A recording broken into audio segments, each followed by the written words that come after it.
கடந்த சில தினங்களுக்கு முன் தலையை துண்டித்து காவல் நிலையத்தில் வீசியதன் எதிரொலியாக கடலூரில் 4 சோதனை சாவடி அமைத்து போலீசார் தீவிர வாகன சோதனை மேற்கொண்டு வருகின்றனர்.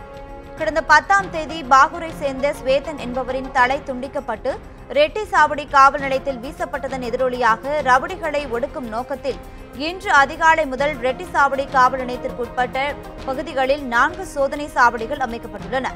மாவட்ட காவல் கண்காணிப்பாளர் விஜயகுமார் தலைமையில் 4 ஆய்வாளர்கள் 200 மேற்பட்ட காவலர்கள் தீவிர வாகன சோதனையில் ஈடுபட்டு வருகின்றனர்.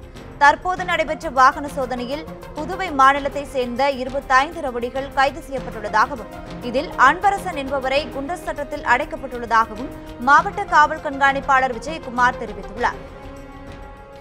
ரெட்டிசாவடி காவல் நிலையத்திலிருந்து கடலூர் நகர் புது நியூ டவுன் வரை உள்ள ஈசிஆர் சாலையில் 4 இடங்களில் சோதனை சாவடிகள் அமைக்கப்பட்டு வாகனங்கள் தீவிரமாக கண்காணிக்கப்பட்டு வருகிறது.